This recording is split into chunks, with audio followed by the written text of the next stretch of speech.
Hi students, welcome in chemistry classes. I am Priyanka Jain and you are watching the videos of heterocyclic compound. आप लोग देख रहे हैं organic chemistry में heterocyclic compounds की chemistry. तो isoquinoline is actually an isomer of quinoline. Quinoline को आपने देखा था, क्विनोलिन का स्ट्रक्चर क्या था?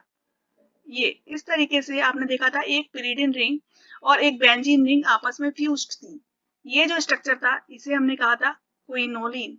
ये हमारा क्विनोलिन था। अभी इसी का आइसोमर है आपका आइसोक्विनोलिन। इसमें एक्चुअली में होता क्या है, ये नाइट्रोजन की जो पोजीशन है वो शिफ्ट हो जाती है। नाइट्रोजन यहाँ पर सेकंड पोजीशन पर प्रेजेंट है। जब भी नाइट्रोजन इस तरीके से प्रेजेंट होता है तो इस स्ट्रक्चर को हम कहते हैं आइसोक्विनोलिन। ठीक है, तो ये भी एक आपका बाईसाइक्लिक हेटेरोसाइक्लिक कंपाउंड है जिसमें नाइट्रोजन प्रेजेंट है और ये आइसोमर है आपका क्विनोलिन का। अब हम देखते हैं फटाफट से इसकी सिंथेसिस। सबसे पहली जो सिंथेसिस है दैट इज बिस्टलर-नेपेरेट्स की रिएक्शन। यहाँ पर आप साइक्लो डिहाइड्रेशन कराते हैं किसका? Acid derivative of beta phenyl ethyl अमीन।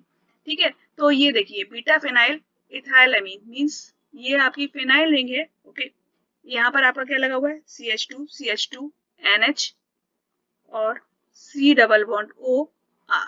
ये आपका क्या बन गया? एसिड डेरिवेटिव बन गया बीटा फिनाइल इथाइलअमीन का।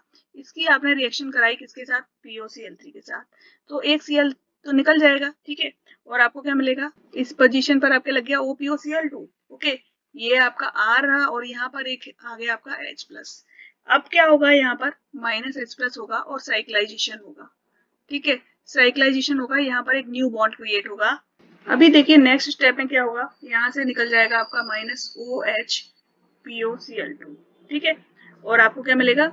ठीक है, this one compound now it is treated with palladium in presence of carbon और it can be treated with sulphur और it can be treated with selenium. और इसके रिजल्टेंट क्या बनता है? एक न्यू डबल बॉन्ड क्रिएट हो जाता है और ये आपको मिल जाता है आइसोक्विनोलिन का derivative. The next synthesis is formalin Fritsch synthesis. Okay, यहाँ पर आप क्या ले रहे हो? एक आप लेते हो यहाँ पर बेंजल्डिहाइड। ठीक है, इसकी रिएक्शन आप कराते हैं किसके साथ में? एमिनो एसिटल के साथ में। ओके, तो एज ए रिजल्ट जब आप इसकी रिएक्शन कराएंगे तो क्या होगा? H2O निकल जाएगा और एक आपको शिप बेस मिलेगा। एडिशन रिएक्शन होगी तो यहाँ पर CH और इस N के बीच में एक बॉन्ड बन गया, डबल बॉन्ड N। बाकी का बाकी आप सब एज इट इज लिख देंगे, CH2CH OC2H5 OC2H5। अब क्या होगा? आप यहाँ पर एक कैटालिटिक अमाउंट डालते हैं H2SO4 का। ठीक है, तो इसकी वजह से यहाँ पर क्या होता है? साइक्लाइजेशन हो जाता है और as a result you are getting isoquinoline. Next synthesis is pictet spangler synthesis. ठीक है, यहाँ पर भी हम क्या कर रहे हैं? देखिए इस तरीके से एमीन ले रहे हैं यहाँ पर और इसकी रिएक्शन हम करा रहे हैं एल्डिहाइड के साथ। सेम उसी तरीके से यहाँ पर भी एडिशन होगा H+ की प्रेजेंस में, यानी कि एसिड की प्रेजेंस में 100 डिग्री सेंटीग्रेड पर जब आप इसे ट्रीट करेंगे तो एक्चुअली में यहाँ पर क्या हो जाएगा? इस तरीके से साइक्लाइजेशन होगा। अब इसको आप पैलेडियम एंड कार्बन से ट्रीट करेंगे तो यहाँ पर क्या बन जाएंगे? डबल बॉन्ड्स बन जाएंगे, अनसैचुरेशन क्रिएट होगा। इस तरीके से आपको आइसोक्विनोलिन का डेरिवेटिव मिल जाता है। Now see the reactivity of isoquinoline. First of all it's basic nature, it is a stronger base as compare to quinoline. ये क्विनोलिन से ज्यादा स्ट्रॉन्ग बेस है। अगर आप लेते हो आइसोक्विनोलिन और इसकी रिएक्शन आप करा देते हो किसके साथ में? एल्किल हैलाइड के साथ में, CH3I के साथ में, तो आपको क्या मिलता है? क्वाटरनरी सॉल्ट मिलता है। In this manner you are getting the quaternary salt. Now see its oxidation. अगर हम आइसोक्विनोलिन को KMNO4 यानी एल्केलाइन KMNO4 के साथ रिएक्शन कराते हैं तो आपको दो कंपाउंड्स मिलते हैं, दो टाइप के एसिड्स मिलते हैं। एक तो आपको यहाँ पर मिलता है थैलिक एसिड और दूसरा आपको मिल सकता है यहाँ पर cinchomeronic acid. This is called cinchomeronic acid. ठीक है, इसी तरह से अगर आप आइसोक्विनोलिन को H2O2 इन एसिटिक एसिड या तो इसके द्वारा ऑक्सीडाइज करा रहे हो या फिर आप इसको ट्रीट करा रहे हो पर एसिड के द्वारा, इसके साथ इसका ऑक्सीडेशन कराते हो तो आपको क्या मिलता है? You are getting isoquinoline N oxide. Okay, this is called isoquinoline N oxide. Now see the reduction of isoquinoline. देखिए किस किस तरीके से करा सकते हैं। पहले हम इसका रिडक्शन करा सकते हैं Na इन लिक्विड NH3 के साथ। ठीक है, इसके साथ अगर आप रिडक्शन कराते हो 1-2 पोजीशन पर डाइहाइड्रो मिलता है। ठीक है, मतलब 1-2 पोजीशन का जो बॉन्ड है वो आपका रिड्यूस हो जाता है और 1-2 डाइहाइड्रो आइसोक्विनोलिन मिलता है। अगर आप इसको रिड्यूस करते हो Sn प्लस HCl के द्वारा। ठीक है, तो आपको क्या मिलता है, ये देखिए आपके 1 2 3 4 इस पोजीशन पर जो आपके बॉन्ड्स प्रेजेंट थे वो आपके रिड्यूस हो जाते हैं, तो आपको मिलता है 1 2 3 4 टेट्राहाइड्रो आइसोक्विनोलिन। नेक्स्ट अगर आप इसको H2 in presence of catalyst इसके द्वारा रिड्यूस कर देते हैं, जैसे कि निकल कैटलिस्ट की प्रेजेंस में H2 के द्वारा अगर आप रिड्यूस करते हैं तो जितने भी बॉन्ड्स यहाँ पर आइसोक्विनोलिन में प्रेजेंट थे वो सारे के सारे रिड्यूस हो जाते हैं और आपको मिलता है decahydro isoquinoline. Now see the electrophilic substitution reactions. Electrophilic substitution reaction सबसे पहली बात 5 एंड 8 पोजीशन पर होता है। ठीक है, अगर हम रिएक्टिविटी देखें इलेक्ट्रोफिलिक सब्स्टिट्यूशन के प्रति तो सबसे ज्यादा रिएक्टिविटी होती है बेंजीन की।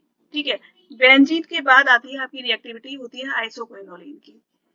कभी कभी ये ऑर्डर पूछ लिए जाते हैं, इसलिए इस पर आप ध्यान दीजिएगा। आइसोक्विनोलिन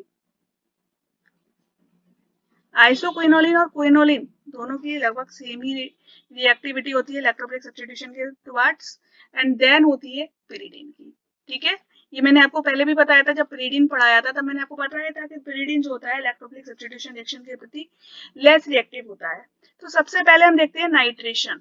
अगर हम आइसोक्विनोलिन की रिएक्शन कराते हैं HNO3 in presence of H2SO4 in liquid NH3 तो क्या होता है, एक्चुअली में मैंने आपसे क्या कहा था 5 एंड 8 पोजीशन पर इलेक्ट्रोफिलिक सब्स्टिट्यूशन हो रहा है। तो एक बार तो आपको मिलने वाला है यहाँ पर 5 पोजीशन पर आप नाइट्रो ग्रुप लगा दीजिए 5 नाइट्रो आइसोक्विनोलिन। ठीक है, और दूसरी बार आपको क्या करना है 8 पोजीशन पर आपको नाइट्रो ग्रुप लगा देना है हियर, तो आपको क्या मिलता है 8 नाइट्रो आइसोक्विनोलिन। नेक्स्ट है सल्फोनेशन। इसी तरीके से अगर आप आइसोक्विनोलिन को सल्फोनेशन कराते हैं, ठीक है मैं यहाँ डायरेक्ट लिख दे रही हूँ आइसोक्विनोलिन। आइसोक्विनोलिन का अगर आप सल्फोनेशन कराते हैं किसके द्वारा, ओलियम के द्वारा 180 डिग्री सेंटीग्रेड पर, तो क्या होता है ये आपको देता है आइसोक्विनोलिन 5 सल्फोनिक एसिड। ठीक है, ये रहा आपका आइसोक्विनोलिन और इसकी 5th पोजीशन पर आपको लगा देना है SO3H ग्रुप, तो आपको मिल गया 5 isoquinoline sulphonic acid. Third important reaction इसकी होती है ब्रोमिनेशन।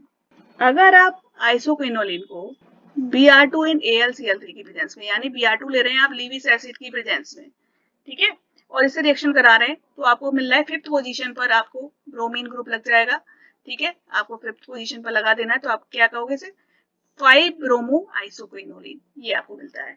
अगर आप इसकी रिएक्शन करा रहे हैं HCl के साथ Br2 in presence of PHNO2, ठीक है, नाइट्रोबेंजीन की प्रेजेंस में, तो क्या होता है रिएक्शन कुछ डिफरेंट हो जाती है। अब ये देखिए यहाँ पर 4th पोजीशन पर ब्रोमीन लग जाता है। ठीक है, 4th पोजीशन पर ब्रोमीन लग रहा है, तो आपको क्या मिल रहा है 4 ब्रोमो आइसोक्विनोलिन। अब जो नेक्स्ट आता है that is nucleophilic substitution reaction. याद रखिए न्यूक्लियोफिलिक सब्स्टिट्यूशन रिएक्शन पोजीशन 1 पर होता है। ठीक है, तो एक दो ही एग्जांपल होते हैं न्यूक्लियोफिलिक सब्स्टिट्यूशन रिएक्शन के, जैसे कि एक रिएक्शन जो आप अभी तक पढ़ते आ रहे हो सभी केसेस में आपने पढ़ी थी NaNH2 के साथ में रिएक्शन। ठीक है, NaNH2 के साथ में अगर इसकी हम रिएक्शन कराते हैं किसमें, इन लिक्विड NH3, ठीक है, तो आपको क्या मिलता है 1 पोजीशन पर आपको अमीनो ग्रुप लगा देना है, तो आपको क्या मिल गया 1 अमीनो आइसोक्विनोलिन। ठीक है, इसकी एक और रिएक्शन हो सकती है अगर आप इसको रिएक्शन कराते हो C2H5MgBr के साथ में, ठीक है, in the presence of ether, तो क्या होगा 1st पोजीशन पर आपका इथाइल ग्रुप लग जाएगा, तो आपको मिलता है 1 इथाइल आइसोक्विनोलिन। ओके, तो ये थे सारे important reactions and synthesis of isoquinoline. Okay, I hope आपको ये वीडियो पसंद आया होगा, और नेक्स्ट वीडियो होगा उसमें हम पढ़ेंगे इंडोल की सिंथेसिस एंड इट्स प्रॉपर्टीज। ठीक है, तो ये सारा कुछ होगा आपका हेटेरोसाइक्लिक कंपाउंड्स के बारे में। अगर आपको कोई और टॉपिक नीडेड है, अगर आप चाहते हो कोई और टॉपिक आपको मैं कवर करा दूं, तो आप मुझको बता सकते हैं, प्लीज कमेंट करके मुझे बताइएगा। और अगर वीडियोस पसंद आ रहे हैं तो प्लीज चैनल को सब्सक्राइब करिए और वीडियोस को ज्यादा से ज्यादा स्टूडेंट्स के साथ शेयर करिए। Thank you.